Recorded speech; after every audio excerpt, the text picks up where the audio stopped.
Tercera llamada. Por favor, apaguen teléfonos. Iniciamos.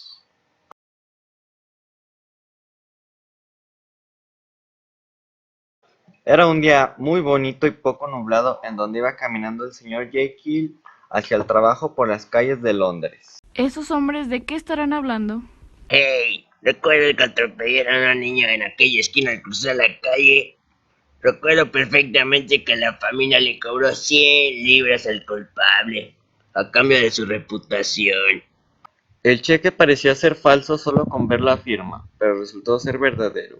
Ambos hombres acordaron no volver a hablar de ello. Al día siguiente, Jekyll fue a su laboratorio y se encontró con la sorpresa de que el abogado estaba viendo su caja fuerte. ¿Por qué estás viendo mi caja? Dejo mi testamento diciendo que todas mis pertenencias serán para el señor Hyde si es que llegara a desaparecer o a morir. El abogado se dirige a la puerta y se encuentra con Hyde. Quiero hablar con Jekyll, pero no lo encuentro por ningún lado. Horas más tarde se reunieron con unos viejos amigos. ¿Acaso Hyde está en algún apuro? No te preocupes, puedes deshacerte de Hyde cuando quieras. Prométeme que cuando yo muera te vas a encargar de Hyde. Sí, no te preocupes, yo me encargo. De camino a la casa de Mr. Hyde, vieron a una joven sentada en su casa. Hyde y el señor Carew comenzaron a hablar hasta que Hyde le entró un ataque y empezó a golpear con un bastón al señor Carew hasta matarlo. La chica al verlo se desmaya y al despertar llamó a la policía. El muerto llevaba un sobre con el nombre del abogado y tan solo con leer la descripción supo que era para Hyde. La policía al llegar a casa de Hyde solo se encontraron con la sirvienta y las habitaciones parecían registradas. ¿De qué se trata la noticia sobre el asesinato? No te preocupes, Hyde ya no volverá a ser visto. Y me ha entregado una carta. ¿Debería enseñársela a la policía?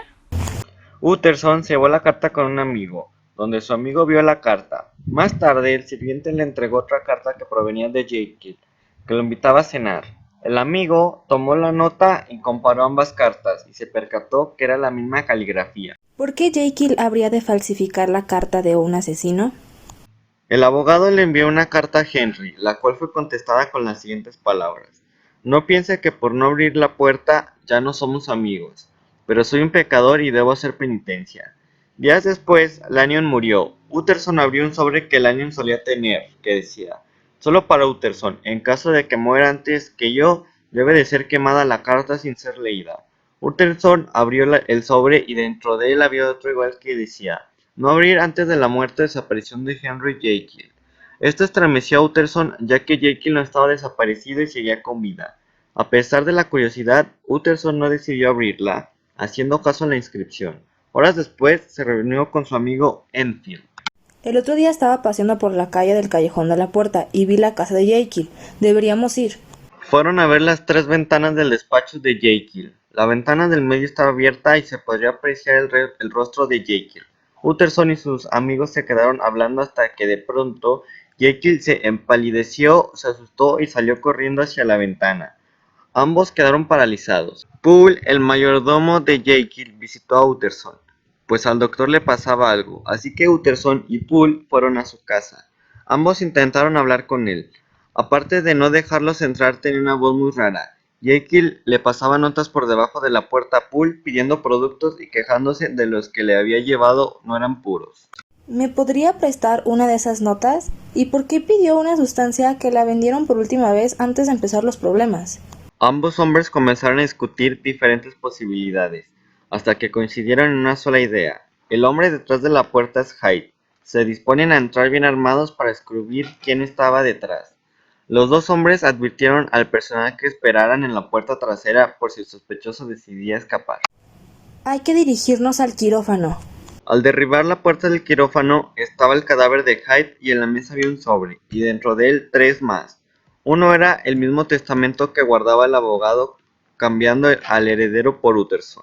También había una nota que decía: lee la nota que Lanyon te entregó, y otro sobre que se lo guardó. Utterson se dirigió a su casa a examinar las cartas. Se decidió a leer la carta que le envió Jekyll a Lanyon. En la carta decía: Jekyll, ¿puedes ir a buscar productos al laboratorio y entregarlos a una persona que irá a buscarlos? Esta persona resultó ser Hyde. Utterson, al saber esto, se comportó muy nervioso. Lanyon, al entrego de los productos a Hyde, comenzó a mezclarlos. Cuando la mezcla estaba bien hecha, ¿Prefieres dejarme ir y no saber nada de esto? ¿O el peso de la curiosidad no te deja hacerlo? yo no he pasado por todo esto para no saber el final. Hyde tomó la mezcla y después de un rato de dolor, esta persona se convirtió en Henry. Utterson, al enterarse de todo esto, contactó a Jekyll para una explicación. Estuve pensando sobre mi doble personalidad y descubrí que todos los humanos tenemos 2 personalidades, una buena y una mala. ¿Qué piensas hacer al respecto? No lo sé, siento que debo separar a ambas personalidades, romper las cadenas que tenía una con la otra y siento esa necesidad de comprobar si el cambio es temporal o permanente. Jekyll decidió tomarse la fórmula otra vez y así fue como nació Hyde. Alquilé una caja para mi segunda personalidad. Les advertí a mis sirvientes que Hyde tendría poder absoluto en mi casa e incluso visité mi casa como Hyde.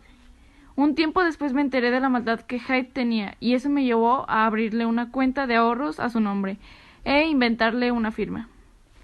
Ya que una vez Hyde tuvo que pagar un cheque a una familia con el nombre de Jekyll.